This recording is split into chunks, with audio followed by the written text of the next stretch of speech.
La transformation est à l'horizon.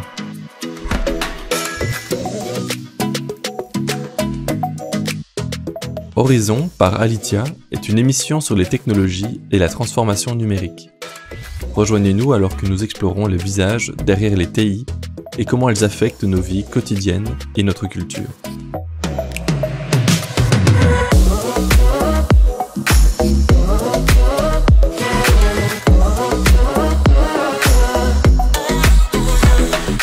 Bonjour, bienvenue à ce troisième épisode d'Horizon par Alicia. Je suis Benoît Gorès, je m'occupe des pages sociales en fait.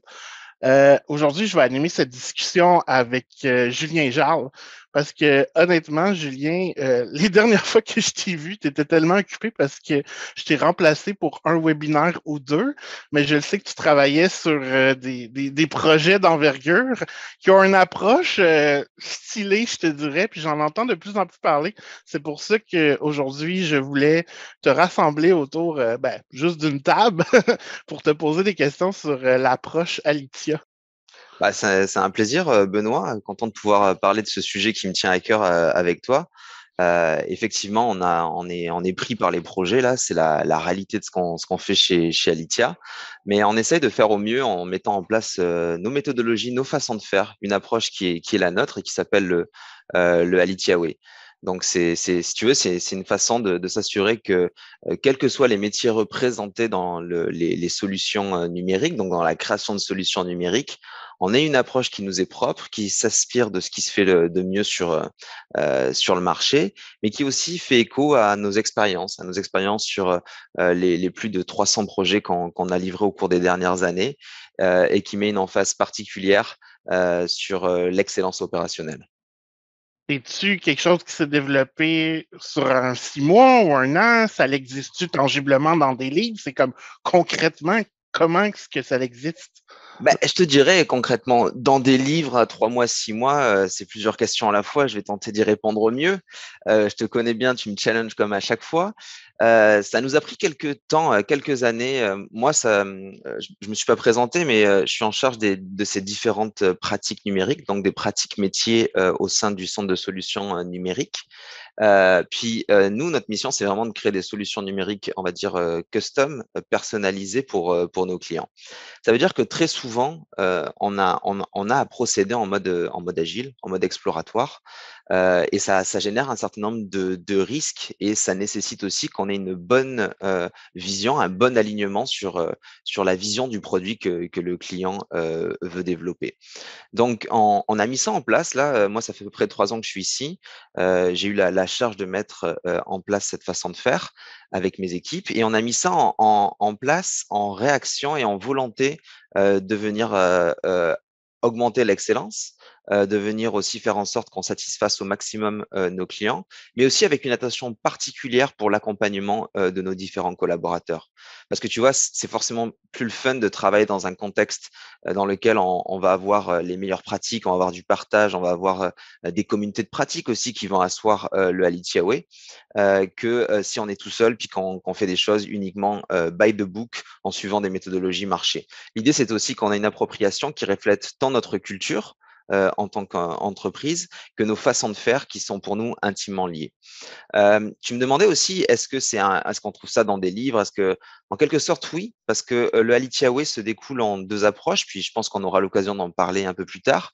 Le Alitia Way, si tu veux, il va pouvoir aller sur une pratique métier spécifique, une pratique, par exemple, agile, la pratique ingénierie logicielle, la pratique produit. Donc, on va avoir des façons de faire qu'on recommande, qui s'inspirent des meilleures méthodes du marché, mais qui vont être appropriées dans nos contextes et en fonction des clients avec lesquels on intervient. Mais on a aussi quelque chose de plus global qui est le Alitia Way au sens large, qui nous permet de voir comment est-ce qu'on gère et qu'on livre les projets de nos clients. Puis celui-ci, il est documenté également c'est ce qu'on se sert pour venir adresser les besoins de nos clients. Dirais-tu que la Way est agile ou comme chacun, tout le monde a tout le monde a une définition différente de l'agilité. Ça, j'en ai compris. Est-ce qu'on l'applique à Alicia Way, puis c'est ça forcément qui a donné la flexibilité de cette méthode-là? Comme, tu sais, on se l'est approprié, puis on a appliqué des concepts agiles ou produits ou UX ou de n'importe quelle facette du développement, puis, tu sais, des DevOps, puis on les a un peu inculqués dans ce cheminement-là. Mais complètement, c'est même une nécessité parce que pour moi, il ne faut pas rester buté dans nos métiers. Personne n'a la vérité. C'est pas une religion, les différentes méthodologies. Il faut faire en sorte d'utiliser les meilleures façons de faire. On s'est beaucoup inspiré des logiques derrière le Toyota Production System, de la capacité aussi de venir se mesurer, de faire évoluer les choses. Et donc, l'Alicia Way est tout le temps en évolution. Oui, il y a de l'agilité en tant que telle dans le Alicia Way parce que beaucoup de nos clients ont besoin de ça. Mais évidemment, on réfléchit à faire évoluer avec d'autres approches qui vont être les plus appropriées pour servir tant nos clients que nos collaborateurs. Donc ça, c'est vraiment aussi une volonté que le Alicia Way et les assises qui sont fortes, qui sont inspirées de notre approche chez Alicia, toujours centrée sur nos collaborateurs et sur les clients, mais aussi évolutive et flexible en fonction des différentes réalités, différents cas d'espèces. On peut, tu sais, on peut prendre des portions du Alicia Way. Par exemple, il nous arrive fréquemment d'accompagner des clients dans des design sprints qui s'inspirent de la méthode Google, mais qui est adaptée à notre façon. On va l'aider à définir son besoin en termes de produits, on va l'aider à faire ses analyses de marché, mais on va l'amener jusqu'à sa feuille de route. Puis s'il veut continuer avec nous, on a la feuille de route, on a sa vision produit. Mais là, on peut passer en phase de définition où on va commencer à mettre en place tous les processus agiles, tous les processus peut-être pas agiles parce qu'on va prendre une autre mode de travail, mais avec une équipe de livraison. Et donc, l'idée pour nous, c'est de servir le client au mieux de ses besoins, tout en ayant nos collaborateurs qui peuvent continuer à s'épanouir avec des méthodologies et des approches qui sont à la dernière pointe. Est-ce que le client il est explicitement informé que vous travaillez de cette façon-là? Ça fait partie de notre package deal? Je te dirais, c'est comme, OK, j'arrive chez Alicia, j'ai fait un design sprint. Finalement, la solution logicielle que je voulais, ben, je vais la continuer avec vous. Je vous fais confiance pour la livraison du projet. Est-ce qu'il va tout de suite se rendre compte que c'est une façon de faire qui est comme claire et précise? Ou... C'est exactement ça, Benoît, la vision. Tu as parfaitement raison. Notre but, si on veut, c'est de faire comprendre au client qu'on peut l'accompagner de bout en bout, de l'idée de la solution jusqu'à sa livraison de qualité et même son support. Et donc, c'est quelque chose sur lequel on communique avec nos clients. C'est même des choses sur lesquelles les clients, on peut être amené à les former, que ce soit dans des approches où on va faire des formations plus formelles sur des portions du Alicia Way, soit dans des projets de co-développement où on les accompagne aussi avec nos développeurs, avec nos équipes produits, avec nos équipes en assurance qualité, et puis l'ensemble du domaine. Là, on est assez équipés au niveau des professionnels des solutions numériques et on va leur inculquer par la pratique, et ça c'est vraiment une des visions qu'on a, nos façons de faire en livrant leurs projets. Donc oui, c'est quelque chose sur lesquels nos clients sont accompagnés et sur lesquels on communique pas mal dans ces éléments. Après, est-ce que c'est parfait? Non, c'est jamais parfait, c'est quelque chose en évolution. On est nous-mêmes agiles, comme tu l'as mentionné, donc on revoit un peu les feedbacks, on voit qu'on peut améliorer des choses et on est en constante évolution parce que ce qu'on a au cœur, c'est de répondre aux besoins aussi de nos clients et de leurs clients final aussi. Donc, c'est quelque chose sur lequel ça nous permet aussi d'avoir cette boucle d'amélioration continue qui permet en permanence d'améliorer nos process, nos façons de faire, mais aussi la satisfaction de nos collaborateurs et de nos clients. Ce qui m'impressionne le plus là-dedans, je te dirais, c'est les clients qui viennent se former. Je sais qu'on forme beaucoup de nos employés à l'interne pour justement qu'ils respirent l'approche Alitia ou les principes Alitia ou peu importe comment tu le nommes aujourd'hui. Est-ce que les clients sont contents de se former? C'est-tu des gens qui ont des rôles qui doivent être près des projets? Fait que là, on dit, viens juste chercher ce petit plus-là pour que ton accompagnement soit encore plus rassurant ou... Ah, c'est un pan non négligeable de nos activités. Je dirais même qu'on a formé beaucoup plus de nos clients que de nos collaborateurs parce que c'est quelque chose qui est particulièrement en demande. On a formé des grandes institutions financières. On continue d'ailleurs ces collaborations-là dans plusieurs de nos pratiques en utilisant nos bases du Alicia Way, dans d'autres secteurs aussi, dans les télécoms, dans les assurances. Donc ça, c'est quelque chose de particulier que les gens viennent chercher aussi chez nous. Puis qu'on est capable de mettre mettre ça en place. C'est ce que les gens viennent chercher aussi quand on est dans une firme de consultation et qu'on est un expert dans un métier. On va chercher souvent à aller progresser dans ce métier-là. On va chercher à acquérir les meilleures pratiques, à être collé avec nos pairs, etc. Et donc, c'est ça qu'on peut offrir à nos collaborateurs, mais qu'on va aussi redonner à nos clients.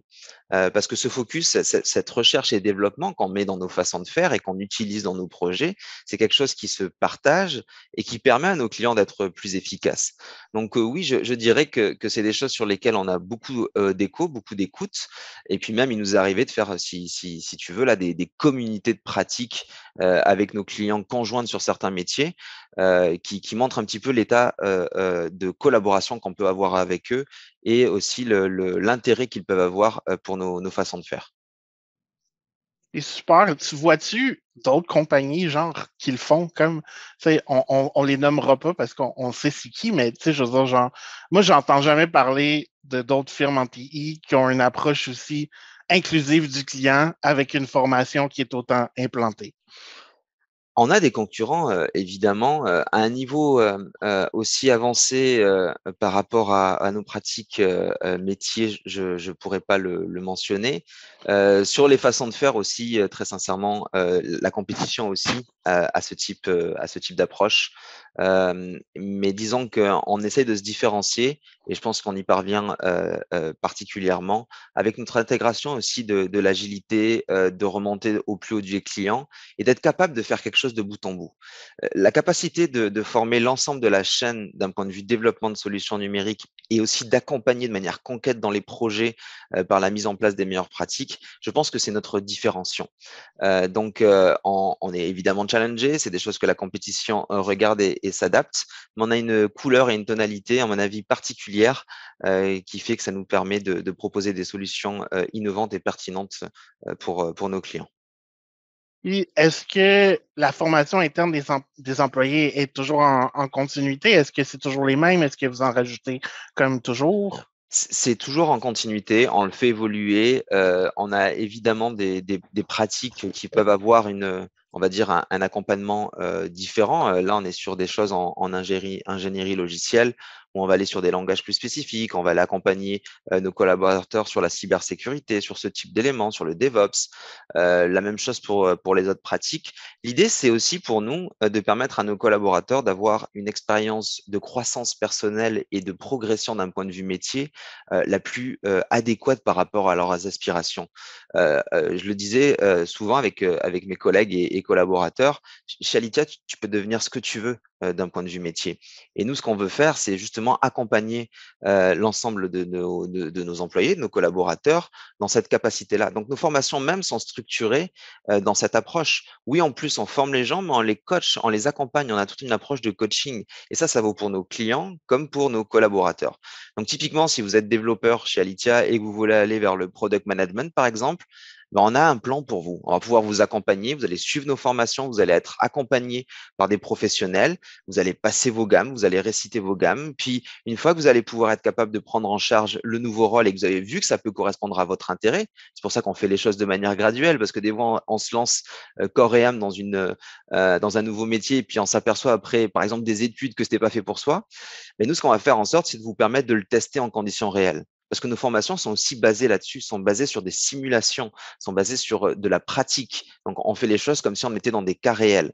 Et ensuite, avec nos approches de coaching, on fait tester les choses sur des vrais projets avec les gens. L'idée, c'est de proposer à nos collaborateurs un champ des possibles et de formation et d'accompagnement aussi large que l'ensemble des pratiques qui sont au sein d'Alitia. Donc, on a vraiment une volonté de permettre cette progression professionnelle de manière appuyée et soutenue par l'ensemble du management. Oui, c'est ça. Un de mes premiers bains chez Alicia, c'est d'avoir assisté à vos formations, dont le Design Sprint, où est-ce que je voyais les gens se donner à fond pour le développement d'un projet. Tu sais, je pouvais vraiment me reconnaître là-dedans parce que je fais de la stratégie en médias sociaux à chaque jour, puis je dois adresser un post à un persona, puis de voir comment il va se sentir, puis tu sais, d'évaluer les actions que je dois prendre pour essayer de percevoir ou d'entreprendre des actions après qu'il qui soit publié. Tu sais, fait que je pense que ça peut parler à tout le monde. Ça semble un peu verbomoteur de ta part, comme d'habitude, mais tu sais, je veux dire, c'est vraiment clair dans ma tête qu'on a un chemin qui est de A à B avec A1, A2, A3, A4, A5 pour s'y rendre. Mais pour moi, c'est clair et limpide, là. Ah, mais complètement, Benoît. Tu vois, moi, quand on a voulu créer ça, je m'étais aperçu au fil des années de travail qu'on avait comme un gap. C'est comme si les gens des technologies développaient des applications sans avoir vu la vision d'affaires, puis les gens du côté affaires pitchaient ça du côté des technologies sans avoir cette connexion-là. Ça a été aussi cette volonté-là de ramener les gens à la table, de comprendre, de faire comprendre par exemple aux équipes de développement ou aux gens qui sont moins exposés aux réalités marketing ou aux réalités stratégie, que tout est imbriqué. Que si on développe une application, le but, c'est pas de la livrer. Le but, c'est que cette application apporte des bénéfices aux utilisateurs, apporte des bénéfices aux clients. Puis ça, c'est des concepts qui n'étaient pas tant utilisés. C'est pour ça qu'on a cette volonté de l'imbriquer et de le proposer à nos clients. Parce que la pire des choses, c'est de livrer un produit ou une solution dont personne ne va s'en servir et pour lequel on aura dépensé beaucoup, beaucoup d'argent. Et ça fait aussi écho au pourquoi de l'agilité. L'agilité, l'idée, c'est de fail fast, fail often, mais de faire en sorte aussi d'apprendre rapidement et de pouvoir rétroagir pour toujours être pertinent dans le développement de ces solutions avec le client. Donc, notre idée à nous, c'était vraiment d'imbriquer les choses parce qu'on pense que par la connaissance, par une meilleure collaboration, les gens se comprennent mieux, sont donc plus performants et on s'assure de quoi à la fin? Une meilleure satisfaction des clients finaux, une meilleure satisfaction des collaborateurs et un meilleur alignement organisationnel. Puis ça, c'est vraiment une vision forte qu'on en a. C'est par le succès des missions et des projets qu'on va livrer qu'on va créer cet engouement-là, puis qu'on va s'assurer à chaque fois de porter cette transformation numérique. Parce qu'à la fin de la journée, c'est quoi une transformation numérique? C'est être capable de s'adapter rapidement aux besoins d'affaires de nos clients avec des solutions technologiques qui font écho à leur volonté, mais aussi de pouvoir être rapide, être time to market, de pouvoir s'adapter et de pouvoir aussi imbriquer l'ensemble des parties prenantes dans la solution pour faire évoluer de manière pérenne les organisations. Moi, ce que je te propose, c'est qu'on pourrait revenir à la table avec soit des membres de ton équipe où on va décortiquer ces approches-là parce que je trouve ça vraiment intéressant, en fait. Mais je sais qu'il y a d'autres acteurs là-dedans. Fait que peut-être pour une prochaine table ronde, qu'est-ce que tu en penses? Je pense que c'est une excellente idée. Ils parleront du sujet certainement encore mieux que moi. Puis on pourra aller un peu plus deep, je pense, Benoît, avec des sujets spécifiques que je trouve passionnants, que ce soit l'assurance qualité, l'agilité, le produit ou l'ingénierie logicielle. Je pense qu'il y a des choses à creuser qui pourront faire beaucoup écho à nos auditeurs. C'est pour ça que j'ai appelé le podcast Horizon pour faire des petits tours un peu partout de qu'est-ce qui se passe. Fait que je te remercie beaucoup pour ce troisième épisode, Julien. J'ai vraiment hâte de voir comment on va s'enligner à l'interne, puis comment qu'on va pouvoir faire parvenir la bonne nouvelle à l'externe de qu'est-ce qui se passe du côté du CSNA.